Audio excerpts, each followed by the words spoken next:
vou começar. Seja muito bem-vinda, seja muito bem-vindo a mais um Ao Vivo no Brooklyn.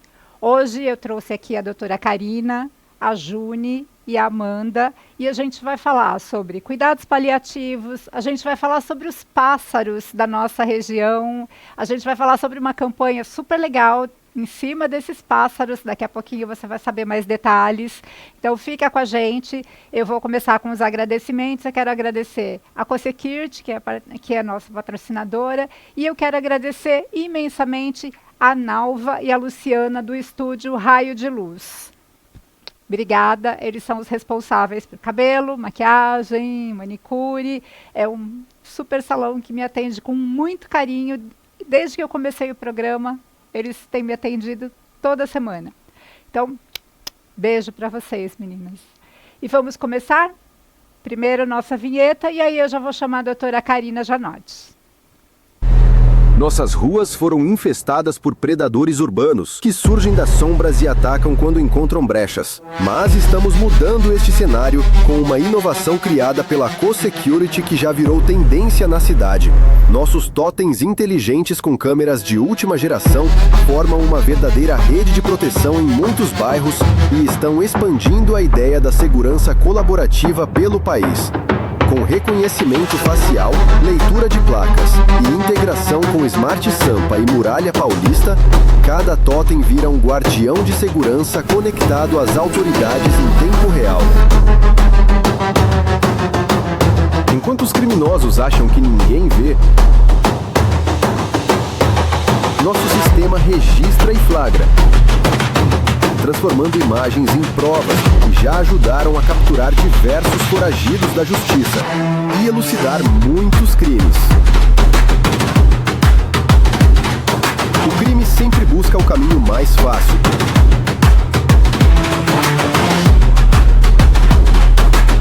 E é exatamente essa facilidade que reduzimos a cada totem CoSecurity instalado na mesma vizinhança. Escolha a proteção azul. Juntos, nossa força cresce. As ruas voltam a ser nossas. CoSecurity, um por todos, todos por você.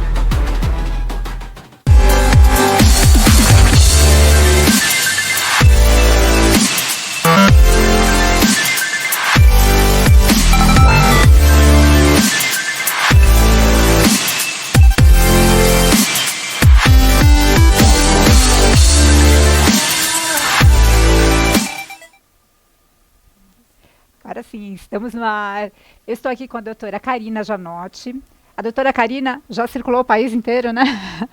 Ela se formou em Botucatu, depois ela foi fazer especialização no Paraná, depois ela fez outras especializações Brasil afora. Hoje está fazendo uma pós-graduação no Porto e ela se especializou em cuidados paliativos. Cuidados paliativos é uma situação muito delicada, envolve toda a família. E aí, quando a gente começou a conversar, eu imediatamente convidei a doutora Karina para vir para o programa para a gente ter mais tempo para falar sobre esse assunto. Eu achei que um post seria insuficiente para algo tão denso, um assunto com tanta informação, né? Bem-vinda, doutora.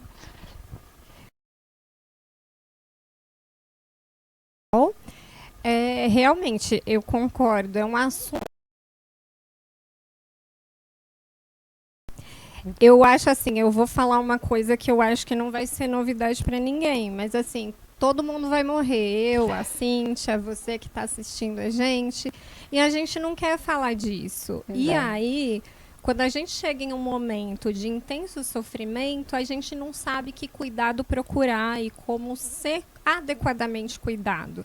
Então, eu acho que os cuidados paliativos estão escondidinhos dentro da medicina. Tem um preconceito com relação à morte, né? Eu não sei se é preconceito, se é medo, tipo, se eu falar, de repente estou atraindo, né? Não é assim que funciona, a gente sabe que não é assim, mas é uma coisa que vai passando de geração em geração, ninguém comenta realmente. A gente só começa a falar sobre a morte quando a gente tem um parente numa situação já muito avançada, de uma questão de saúde muito avançada, onde os médicos já disseram que não tem mais jeito. Aí começa-se a falar em morte.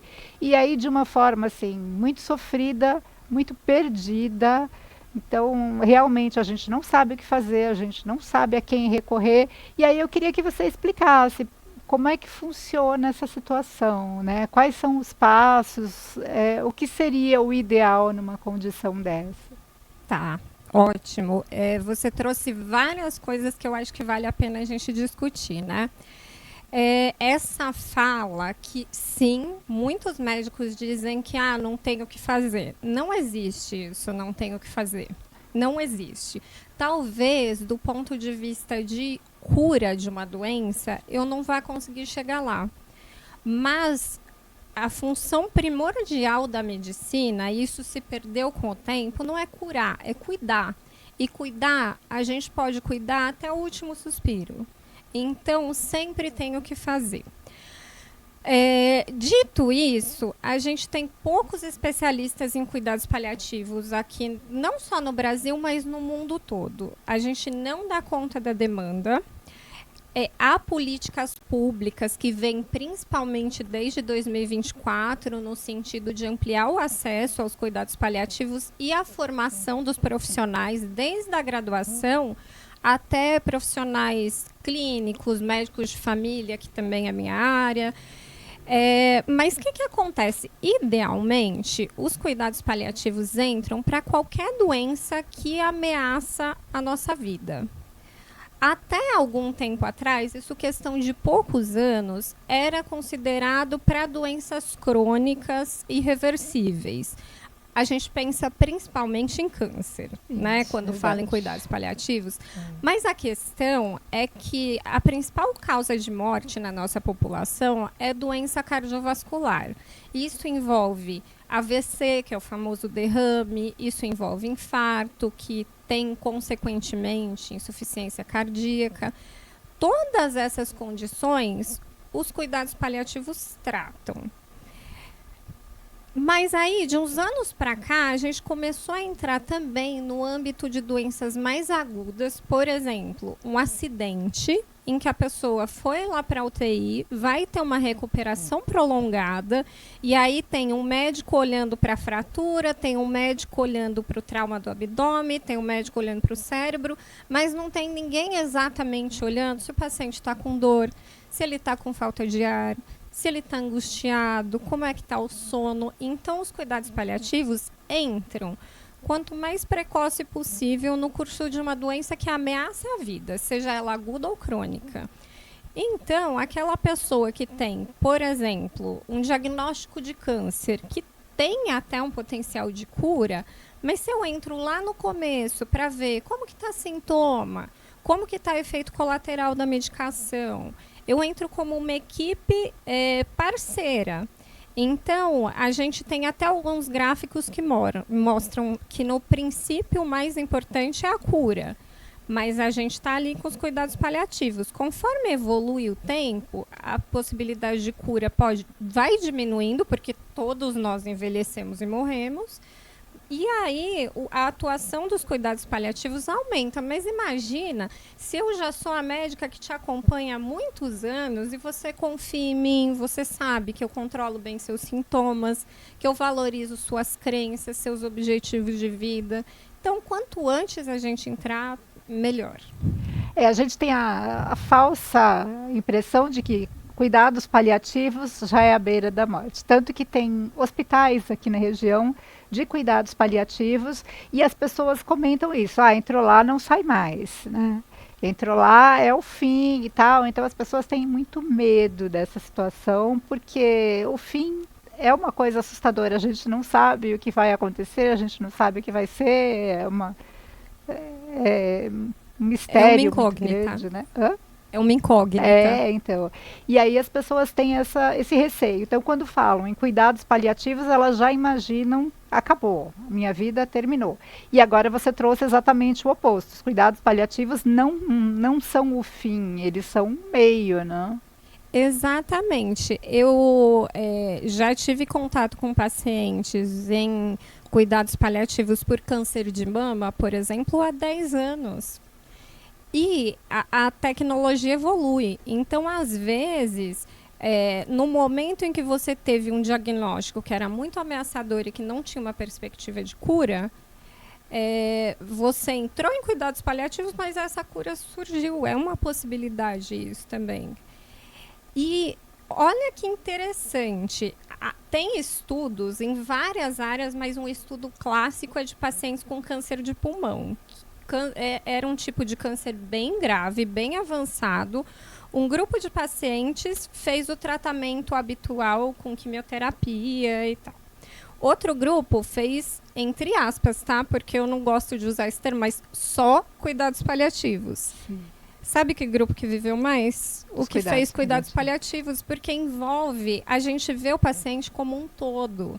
Então, eu vejo o que faz sentido, quais são suas crenças, quais são seus valores, sofrimento existencial. Então, às vezes, os pacientes acham que eu sou a psicóloga. E eu fico feliz com isso, porque a pessoa está se sentindo ouvida, mas, ao mesmo tempo, eu fico chateada. Porque será que a gente, como médico, não está ouvindo as pessoas no seu sofrimento? Eu vejo o médico muito preocupado com o sintoma, tratamento e cura. Realmente, a parte do ouvir o paciente, quando ele ouve, é para identificar sintomas. Não é um ouvir dessa maneira que você está colocando. Não é que os médicos não ouçam, é que eles ouvem com um objetivo diferente. Então, eu queria que você explicasse como funciona o cuidado paliativo, o que você faz efetivamente com os seus pacientes. Tá. Eu acho que uma coisa que é interessante, antes de tudo, eu tento conhecer a pessoa e não a doença.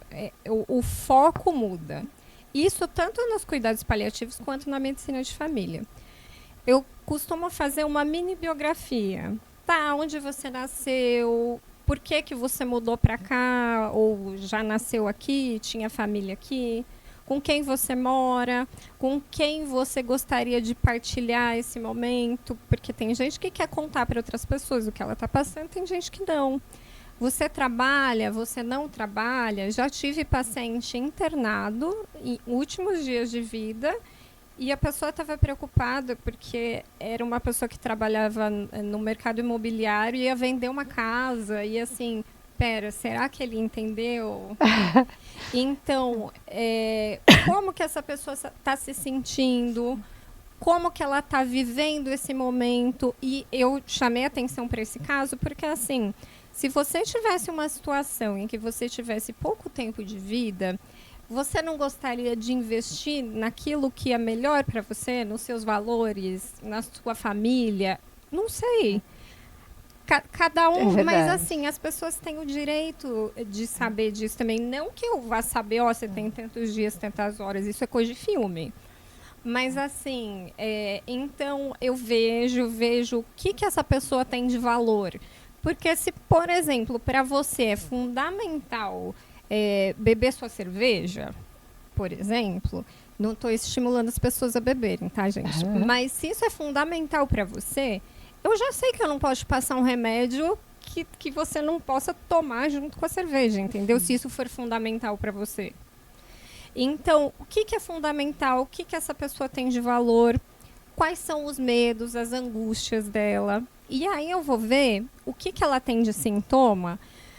Porque, assim, você falou, sim, os médicos tendem a direcionar essa entrevista clínica para o que eles podem resolver, mas essa parte de manejo de sintoma é muito importante para a gente de cuidado paliativo. Então, dor, falta de ar, soluço, tosse, enfim. E são coisas que, às vezes, têm algumas peculiaridades que a grande parte dos médicos não sabe manejar.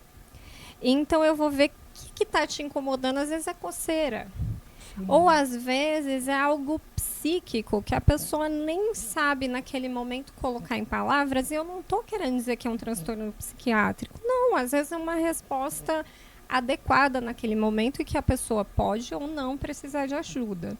Então, vou ver o que essa pessoa tem de sintoma, o que ela já usa de remédio. Esses remédios que ela usa de uso contínuo são condizentes com o momento em que ela está? Que medicações eu vou poder usar com menor interação e menor efeito colateral para o alívio de sintoma? E, assim, se ela tiver um escape de sintomas no meio da madrugada, que a gente vai fazer? Que eu posso dar para essa pessoa de alternativa? Porque eu não vou estar olhando meu celular no meio da madrugada e estou dormindo. O que eu vou dar de alternativa? Se essa pessoa passa mal, será que o melhor é ela tentar manejar em casa? Será que é mais interessante que ela vá para o pronto-socorro? Se for para o pronto-socorro, qual? Sim. E aí tem algumas coisas. Uma coisa que eu acho fundamental, que eu não podia deixar de falar. Você já ouviu falar em testamento vital, Cíntia? Não. Testamento vital é um documento que a gente faz em que a gente declara o que a gente gostaria que fizesse ou não com a gente em um momento em que a gente não possa falar por a gente mesmo. E aí, gente, eu não estou falando de um paciente moribundo à beira da morte. Eu estou falando que eu posso sair daqui, ser atropelada e ficar num estado vegetativo. Então, a gente vê muito isso em filme, mas na vida real eu não ouço ninguém falando sobre isso. Mas a gente precisa, porque assim, se a gente não expressa, como que as pessoas vão saber o que é prioridade? Será que para mim é admissível fazer esse ou aquele procedimento? Se eu não conseguir comer, eu quero que passe uma sonda ou eu prefiro que a doença siga o seu curso? E uma possibilidade que a gente tem é declarar procuradores de saúde, que são pessoas que conhecem bem a gente e que, se acontece isso, alguma situação em que eu não possa responder por mim, o procurador vai ser acionado e vai tomar algumas decisões. Eu costumo discutir isso em consulta também com os pacientes do testamento vital, mesmo o paciente que eu acompanho contínuo em medicina de família, não precisa nem ser em cuidados paliativos. E aí, uma coisa que eu acho fundamental e que normalmente as pessoas ficam bem tristes, mas que é fundamental na hora que acontece. Quando você tiver realmente lá no finzinho da vida, você vai querer estar em casa?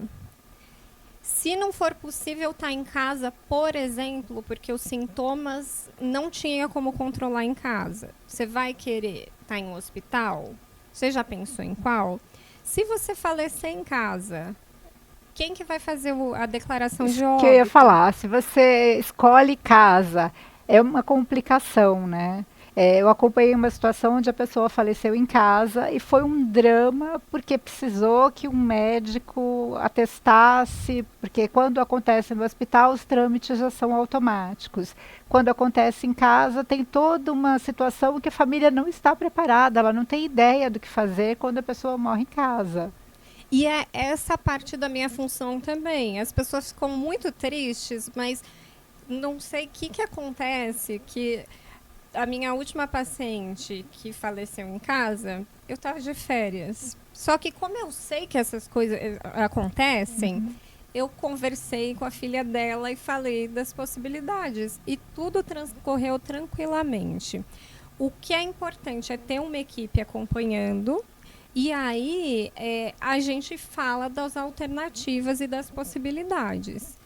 Porque existe a possibilidade, sim, de fazer em casa, mas tem que ter um médico acompanhando que tenha a declaração de óbito, porque é todo um trâmite para a gente conseguir também, e com razão, né? Claro. E eu tenho que ir lá como se fosse uma consulta, ir lá, examinar, ver se não tem nenhuma possibilidade de que tenha ocorrido um crime. Eu já fiz declarações de óbito de pessoas em casa e é muito tranquilo quando a gente conhece. Isso. Mas é muito importante a gente estar preparado para essas situações, porque senão, às vezes a pessoa entra no processo de óbito, porque é um processo, não é imediato. Isso. A família entra em desespero, acaba levando para o pronto-socorro e aí fica uma situação que é muito sofrida. Sim. Então, acho que tudo isso faz parte de uma ou várias consultas, né? Eu acho que o foco muda, mas antes de tudo é conhecer a pessoa, vamos ver o que tem de mais importante focar nesse momento e aí a gente constrói uma relação. Então, você falou que quanto mais cedo entrar nos cuidados paliativos, melhor. Então, assim, vamos estabelecer um cronograma. Em que situações a gente deveria procurar imediatamente os cuidados paliativos e em quais situações a gente tem ainda um gap onde a gente pode esperar para ver se vai evoluir ou se não vai. Tem isso? Tem como criar esse? Tem, mas não com muita precisão. Porque quando a gente fala o mais cedo possível, é assim, nossa, então eu tenho uma doença crônica, eu vou procurar um médico especialista em cuidados paliativos? Não necessariamente. Eu tenho asma desde que eu nasci, é uma doença crônica. Mas o que eu diria, até pela disponibilidade de especialistas no Brasil, isso porque em São Paulo a gente tem mais, tá? Mas quando você tem uma ou mais doenças, questões de saúde que começam a prejudicar a sua qualidade de vida, começam a surgir sintomas que não ficam muito bem controlados, eu acho que é um momento. Por exemplo, o paciente teve um infarto, cuidou, ficou bem, passou alguns anos, teve mais um, aí já começou a entrar naquele período que fica com falta de ar, aí descompensa interna, acho que já é o momento. Ou tem doença pulmonar obstrutiva crônica, DPOC, que é o enfisema pulmonar, né? Começa a ter uma falta de ar, acompanha com o pneumologista, mas já não controla, começa a ter perda muscular. Eu acho que quando começa a surgir sintomas que mudam sua qualidade de vida, acho que é o momento. Já é o momento certo. Porque nosso foco é qualidade de vida e controle de sintomas. Bem legal, bem interessante. Agora, só para a gente finalizar, eu queria voltar um pouquinho para a saúde da família. Saúde da família, eu já fiz muita matéria, então para mim é um assunto desde o início. Eu trabalhava na Secretaria de Comunicação do Governo do Estado e aí eu fazia muito release, muita matéria do PSF, porque na época peguei até o começo, né, da situação, então era muito mesmo. E aí depois, para mim, parecia que já era uma coisa natural, que todo mundo conhece, mas eu sei que não, eu sei que infelizmente não é a realidade. Então explica só um pouquinho como funciona a saúde da família para quem está assistindo. Ótimo. Eu sou médica de família. O nome da especialidade atualmente é Medicina de Família e Comunidade. Eu não costumo falar que eu sou médica de família e comunidade, porque senão as pessoas entendem que a gente só atende favela. Nenhum preconceito e já atende muito, mas a gente quer dizer comunidade num sentido amplo. Sim. Eu não estou olhando só aquela pessoa e aquela família, mas o meio em que ela está inserida. Eu moro por aqui mesmo, a gente está brigando com os pernilongos, né? Isso é importante eu ter uma visão para os pacientes que estão por aqui. Então, será que um paciente com determinados sintomas está com dengue? Essa é a parte da comunidade. A medicina de família, na verdade, a gente faz um papel do clínico geral, com a diferença que o clínico, a especialidade dele é hospitalar e a minha é ambulatorial. Eu atendo mais em consultório, ele mais no hospital. Sim. E o médico de família atende também a parte de pediatria, a gente atende criança, acompanha crescimento e desenvolvimento, os adultos, que é a parte da clínica, e saúde da mulher. Então, uma coisa que eu faço bastante ainda é a parte de ginecologia, contracepção, principalmente. E não tenho feito tanto no consultório, mas já fiz por muitos anos na UBS pré-natal. Então, a gente acompanha 85 a 90% dos problemas de saúde, é o que dizem as referências. E você chegou a fazer as visitas? Porque tem médico de família que vai na casa das pessoas e tal. Aqui na nossa região a gente tem muitos idosos. E aí a gente tem o Meninópolis aqui, o Jardim Edith lá, né, as UBSs daqui. E eles têm sim médicos que visitam esses idosos, que fazem esse acompanhamento. Então conhece, sabe quem é o filho, conhece o vizinho, sabe o que a pessoa tem. Vai lá ver se está tomando remédio direitinho. Enfim, está sempre ali fazendo um acompanhamento e faz toda a diferença, né? Eu fiz bastante visita, faço ainda. fiz muita em relação à medicina de família quando eu estava em UBS, que foram muitos anos, eu me formei em 2014. Mas atualmente eu faço mais com o foco dos cuidados paliativos, porque às vezes são pacientes que têm dificuldade de mobilidade ou que estão acamados. Mas o médico de família não deixa de ser um clínico e, além de tudo, uma coisa que eu gosto bastante, a gente faz procedimento, né? Então, faço inserção e remoção de DIU, de Implanon, que é um implante subcutâneo de contraceptivo, cirurgia de unha encravada. E você atende onde hoje? Atualmente, eu estou atendendo os 3 lugares em que eu estou são aqui pertinho. Eu estou no Itaim, numa clínica do Dr. Cláudio De Luca, que é uma clínica que é especialista em cirurgia gástrica e bariátrica. Então, eu faço o acompanhamento desses pacientes que fazem cirurgia, mas depois a gente acaba acompanhando o paciente também. Eu atendo aqui em Moema mesmo, na Livance, que é um coworking. E uma coisa muito específica, eu estou aqui no Campo Belo, região do Brooklyn também, né? Discussões sobre sobre qual o nome. Eu trabalho em uma clínica em que a gente faz infusão de cetamina para pacientes com depressão e dor refratária. São casos bem específicos, mas como eu acompanho tanto saúde mental quanto dor, eu faço o acompanhamento desses pacientes. Legal. Por favor, deixa seu @ no Instagram aqui para quem quiser conversar, Claro. quem quiser entrar em contato, se quiser passar o WhatsApp, fica à vontade. Claro. Eu, tanto no Instagram quanto no YouTube, é a doutora Karina Janotti. No YouTube não, desculpa, no TikTok. É a doutora Karina Janotti, só procurar, se precisarem, podem mandar mensagem que eu respondo. Muito obrigada, foi um prazer te receber. Prazer foi adorei. meu, obrigada pelo convite. E espero que a gente possa voltar aqui para conversar mais. Com certeza. Muito obrigada. Obrigada. E agora eu vou pedir nosso intervalo e daqui a pouco a Juni e a Amanda estarão aqui com a gente.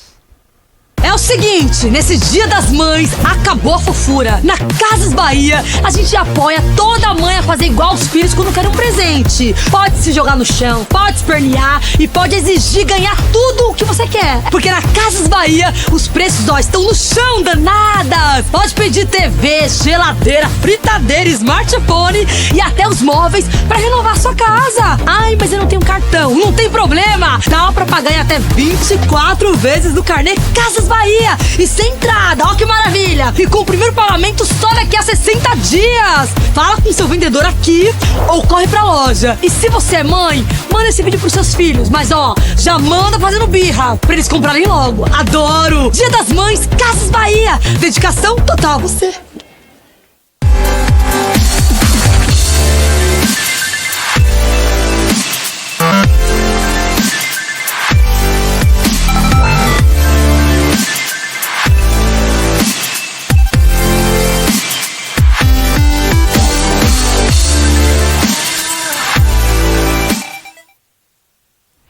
Estamos de volta. A Juni e a Amanda, elas moram no Brooklyn. A Juni está aqui desde criança, né, Juni? E ela tem um trabalho muito legal. A gente sempre coloca muita coisa sobre natureza no Instagram. A gente fala muito dos pássaros, dos bichinhos, né, da natureza aqui, dos gambás, dos macaquinhos e tal. A Juni foi além. Ela, ao longo de muito tempo, ela tirou fotos dos pássaros que aparecem no quintal dela. E aí ela montou um livro e agora esse livro precisa ser viabilizado. Antes de falar sobre viabilizar o livro, eu quero conversar com a Juni para ela contar essa história toda para a gente. Boa noite, Juni. Boa noite. Tudo bem? Então. Põe um pouquinho, Sim. isso, assim, mais para cima, senão a gente não ouve. Eu moro no Brooklyn, velho, há 35 anos, mas eu venho desde os 5 anos, porque eu moro na casa que era do meu avô.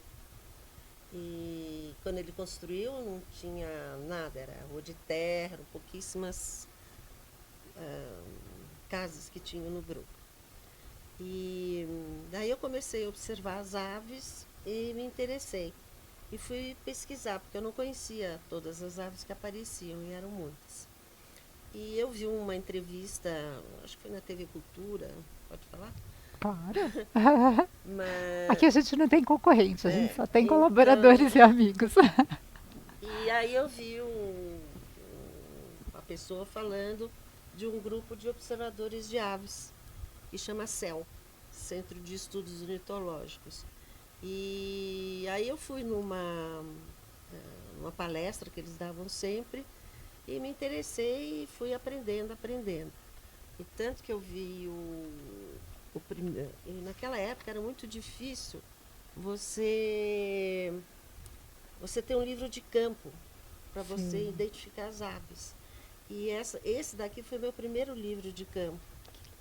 Ó, vou mostrar aqui, se puder dar um zoom no livro. Que é de 1977. Olha que legal. 97. 97. Aqui já é a segunda edição, então ele deve ser mais antiguinho, né? Ele fez o livro, era o Dr. Hélio, tem uma dedicatória dele. Ele era espetacular, dava umas entrevistas muito boas, mas ele já é falecido, infelizmente.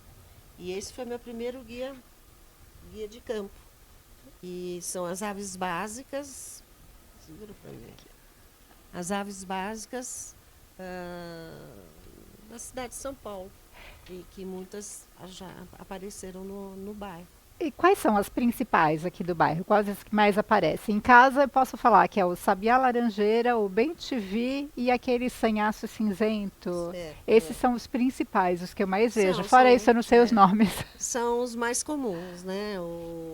Mas tem 3 espécies, por exemplo, de sabiá. Tem o sabiá laranjeira, né? Tudo do mesmo tamanho.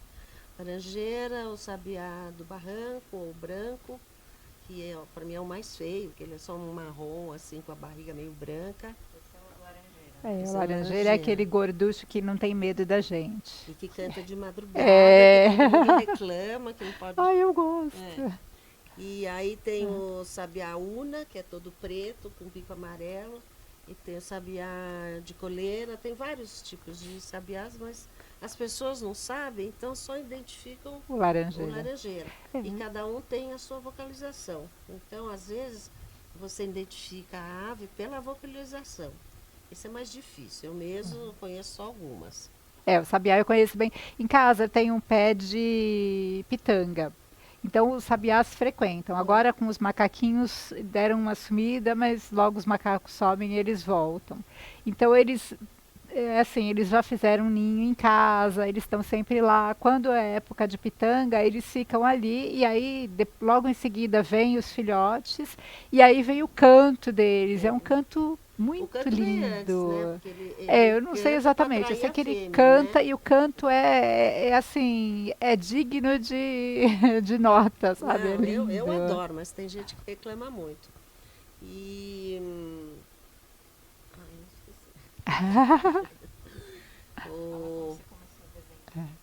Não, eu ia falar dos... eu já sei. Eu ia falar dos macaquinhos, dos saguis. Que todo mundo acha lindo. Ai, olha o macaquinho. Ele logo no começo também achar. Depois eu fui descobrir que esse macaquinho que a gente tem aqui no Brooklyn, né, que já anda pelos fios, tudo, ele veio da Bahia. Isso, ele não é nativo. Ele não é nativo daqui. Se bem que ele já cruzou, já tem um híbrido com o daqui. Nossa, o do Sudeste, ele não come, pelo que eu sei, pelo que eu já li, ele não come ovos de Mas esses comem, porque eu já vi. E não come os filhotes. E esses já. Eu parei de pôr comida para os passarinhos porque só vinha macaquinho. Né? Então eu parei. Agora eu ponho semente que os macaquinhos não comem. Então... não é legal. Não é legal mesmo. Eles não têm predadores naturais e aí eles estão se proliferando e eles estão acabando realmente com os pássaros. Então a gente tem aí uma situação de desequilíbrio. Na minha casa diminuiu muito. Casa também. Falando em diminuir, eu queria aproveitar o gancho. Antes de começar a entrevista, eu ouvi você comentando aqui sobre os telhados de antigamente e os tipos de pássaros que eles atraíam. Eu queria falar um pouquinho sobre isso. Porque as casas de antigamente, a telha era redondinha assim, e encaixava uma em cima da outra, né? E ficava aquele vãozinho. E lá os pardais faziam os ninhos, periquitinho também, periquito. E depois os telhados foram mudando e eles foram tirando. E muita gente põe grade. Eu mesmo pus grade no meu telhado, que é a antiga casa. Põe morcego e tem o periquito grande, o periquitão. Ele também faz nesses... E ele faz um barulhão, né? A gente fica come sem dormir fio, até tudo. Então, foram mudando. E o pardal foi perdendo o lugar de fazer o ninho. Inclusive, ele fazia também no poste dos semáforos, que eram ocos, né? Ele podia entrar, faziam lá. Eu falei, como é que o pardal, o filhotinho, sai voando, porque se cai e atropelar? Mas eles usavam muito os semáforos para fazer.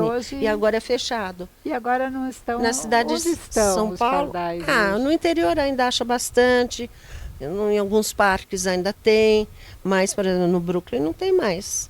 Nem o pardal, nem o tico-tico, que usava essas mesmas coisas. O tico-tico também sumiu. Nossas ruas foram infestadas por predadores urbanos, que surgem das sombras e atacam quando encontram brechas. Mas estamos mudando este cenário com uma inovação criada pela Co-Security que já virou tendência na cidade.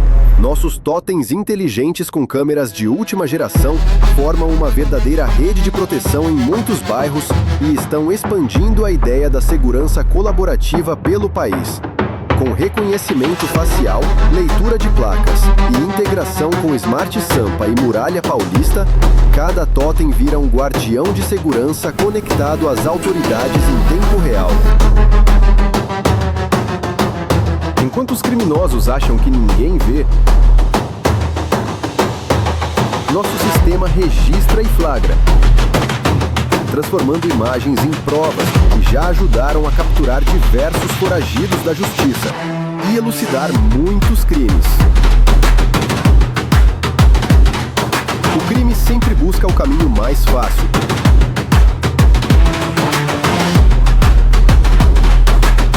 E é exatamente essa facilidade que reduzimos a cada totem Co-Security instalado na mesma vizinhança. Escolha a proteção azul. Juntos, nossa força cresce. As ruas voltam a ser nossas.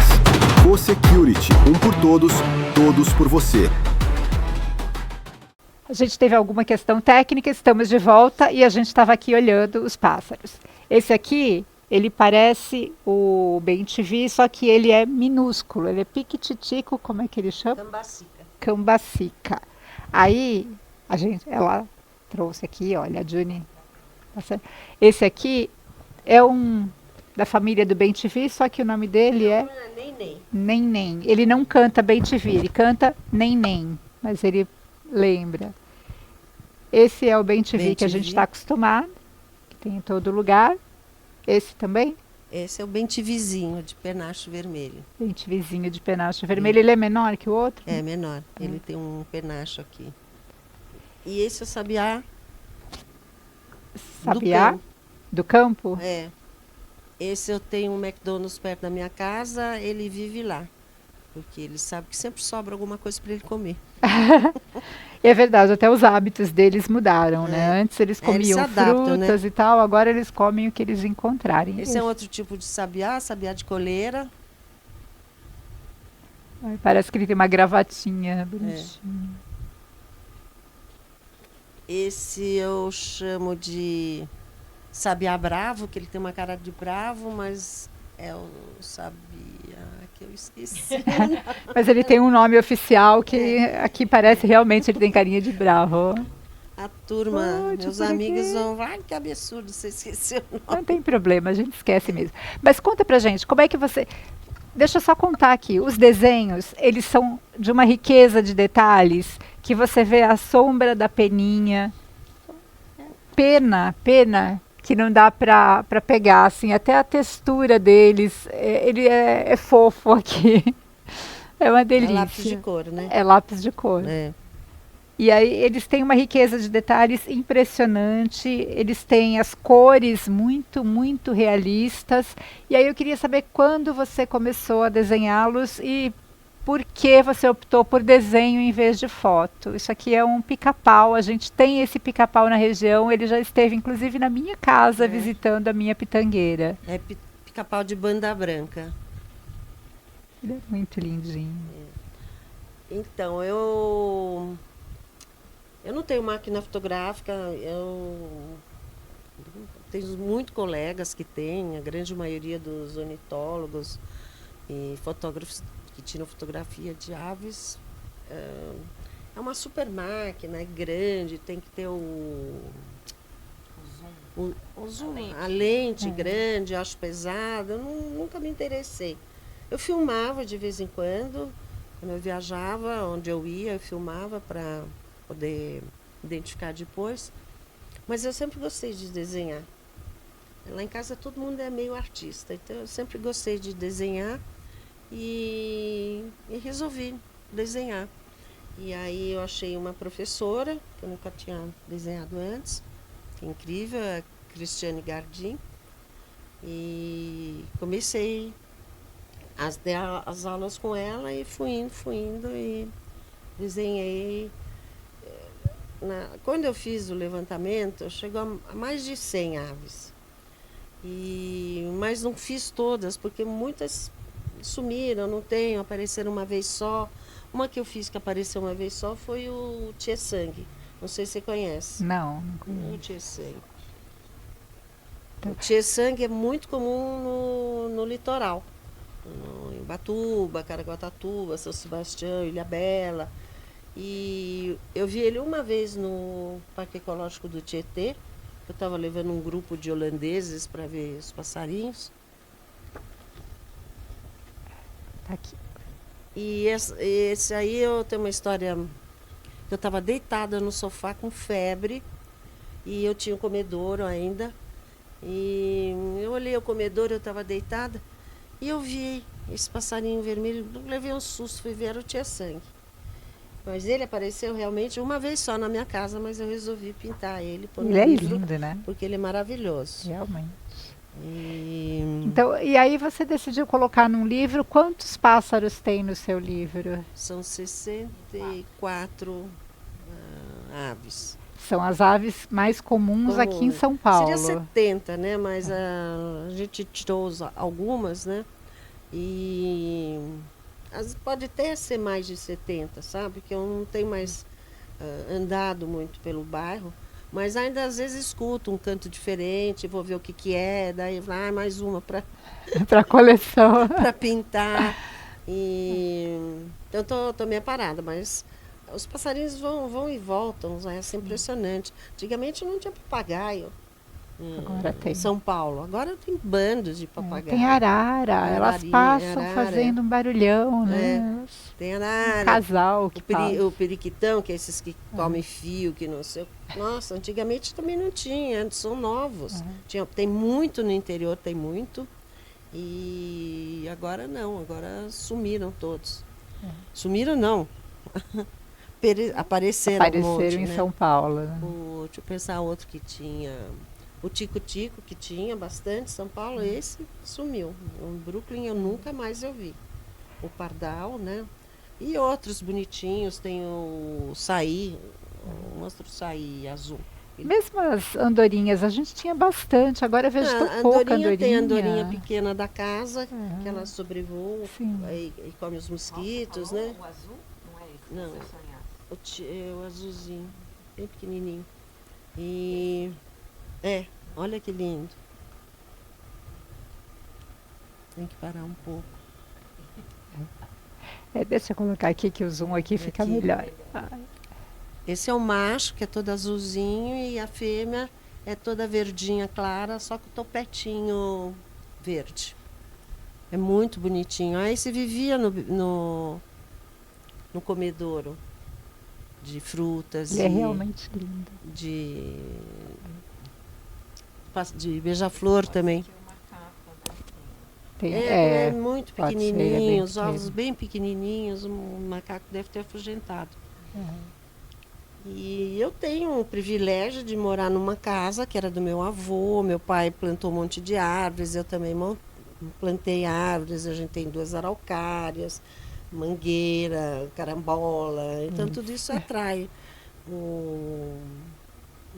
muitos bichos. Apareceu já até um jacu na minha casa. Puxa vida. É. Não sabia que tinha Esse eu jacu em São filmei. Paulo. Não, esse deve ter fugido de algum lugar. Eu não sei se você lembra da fazendinha. Lembro. Que tinha ali. Tinha, sim, Eu acho que muitas fugiram de lá, ou sei lá. O jacu diz que ele veio desde lá de baixo.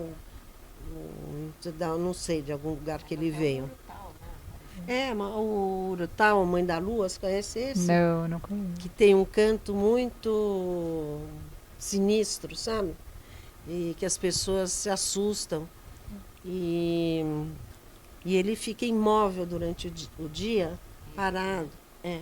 Nossa, ele parece de madeira mesmo, né? Ele fica Parecendo um galho. ele fica parado. Fica imóvel durante o dia. Ele, se tiver filhote, que é todo branquinho, que parece um musgo, também fica encostado nele todo branquinho. E ele só sai voando à noite para se alimentar de insetos. Tem outro parecido que é o tuju também. O tuju já foi embora, eles vêm mais no verão. Esse também, eles já foram embora, não aparecem mais. É um hobby assim, muito gostoso, sabe? Porque aonde você vai, você pode ver um passarinho, sabe? Verdade. Então, eu mesmo quando vou viajar no avião, eu fico prestando atenção Que legal. no aeroporto para ver o que tem Sim. de ave lá. Normalmente eu quero, mas é mais difícil porque é perigoso, né? Sim. Mas qualquer lugar, você observa na sua casa. Se você tem um primo que mora num apartamento, ele põe banana, vem bem TV. Então é um hobby muito gostoso, fácil. E saudável, né? E agora eu queria perguntar para a Amanda sobre o livro e queria que ela contasse qual é o nosso papel agora. Então, minha mãe está trabalhando nesses desenhos há 10 anos, pelo menos, né? Há 30, observando as aves do bairro, da cidade de São Paulo.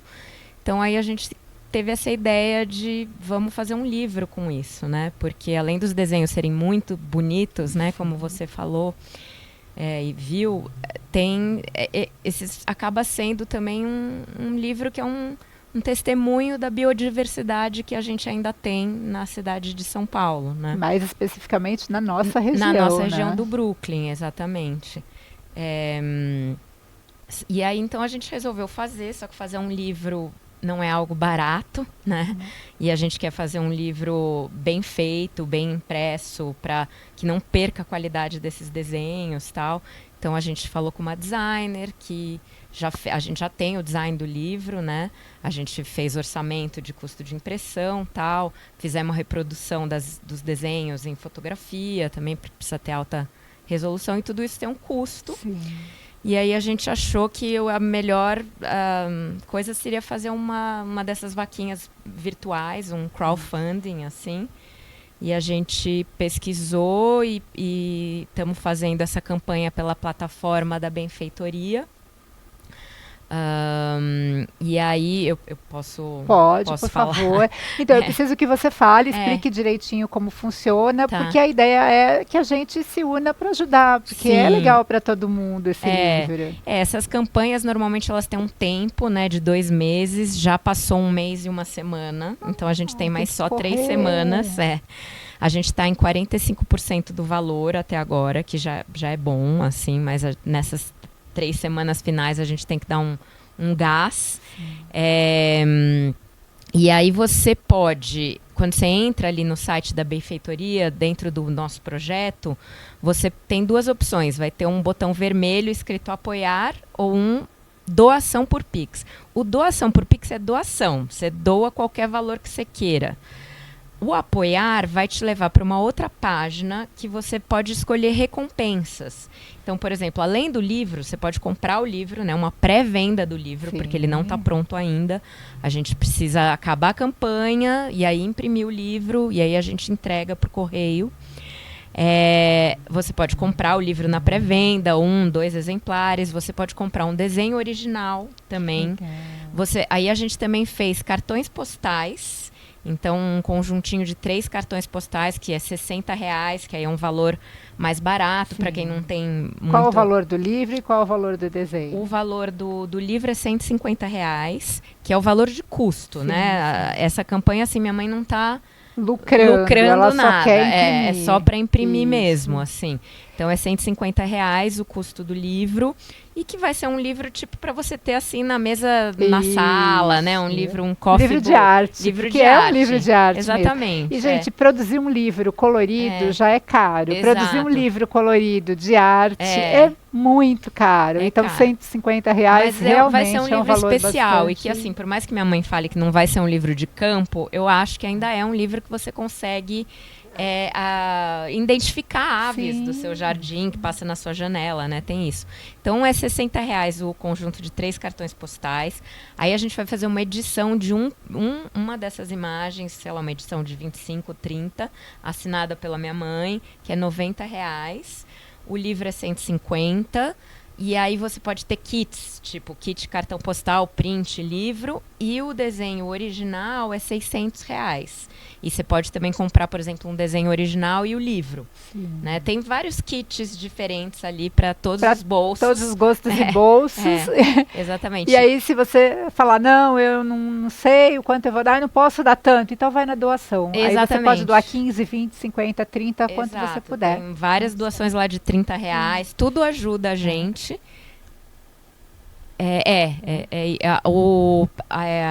Para entrar, né, no site da campanha é benfeitoria.com/projeto/Aves do Meu Jardim Livro.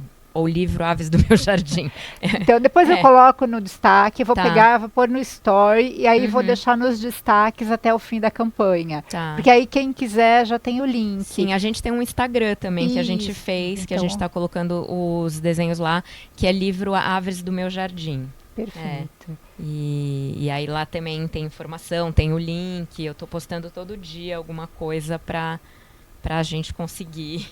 Se você quiser me marcar, fica à vontade, aí eu legal. compartilho também. Eu acho que isso é uma coisa que se faz a muitas mãos, né? Sim, Quando a gente pega um livro como esse, eu acho que se a comunidade abraça, ele não só ele ganha vida, como ele se torna uma coisa de todos mesmo. As pessoas se Sim. apropriam do projeto, né? Então, assim, o projeto da Juni, os desenhos da Juni, eles viram uma homenagem à nossa região. Eu acho muito legal. É uma coisa afetiva para minha mãe também, né? Um projeto, ela tá se dedicando há tanto tempo nisso, assim, ficar só dentro de casa com isso, não, né? Vamos pôr no mundo, né? É uma contribuição para a comunidade, eu acho também, assim, para o bairro. Eu queria falar que um grupo de ornitólogos e guias de campo e quem gosta de observar aves vai ter uma feira agora no dia 15, 16, 17 de maio no Jardim Botânico, que é só uma feira de observadores de aves. Legal. Tem no mundo todo. Essa do Brasil já tem bastante tempo, em São Paulo. Tem, acho que já no Rio Grande do Sul, em outros estados que eu não lembro, no Rio.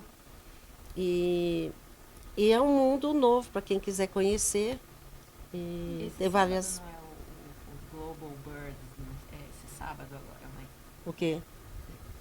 Deixa eu falar, que tem um dia mundial de avistamento, que todo mundo tem que avistar as aves. Pode ser Que pode ser em qualquer lugar, assim, e é mundial, Big Day. Big Day das aves. Tem até um filme sobre isso. Esse sábado, eu acho. Acho que é. Então, esse sábado é o Big Day. Se você tiver passarinho perto de casa, é o dia de olhar. Qualquer lugar. E aí você entra e põe a sua lista.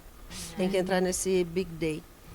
E aí, no fim de semana que vem, 15, 16, 17, vai ter esse evento Avistar no Jardim Botânico aqui de São Paulo. Você pode entrar e ver. Legal. Então, acho que é isso. E aí, eu quero deixar o convite aqui para você que está assistindo, eu quero deixar o convite para você que acompanha Eu Vivo no Brooklyn.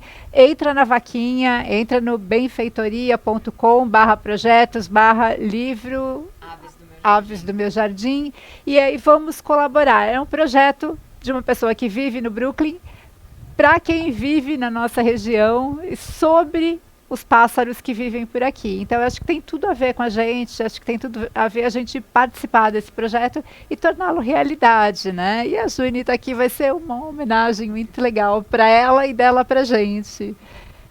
Muito Super obrigada. Obrigada a você. Eu agradeço muito vocês terem vindo. Parabéns pelo seu trabalho, realmente é maravilhoso. E eu espero, sinceramente, que logo eu tenha meu livro. Eu vou entrar hoje no site e vou Eu comprar. espero que você se torne uma observadora de astros, porque você já faz um pouquinho na sua casa. É, eu conheço pouco, mas eu vou aproveitar o seu livro para conhecer melhor. Não se preocupa, eu também, quando fico com esse, Conheça eu já esse uso mundo esse novo. aqui para. Já dá isso pra gente. Eu vou falando. E aí o pessoal fica maluco lá na técnica.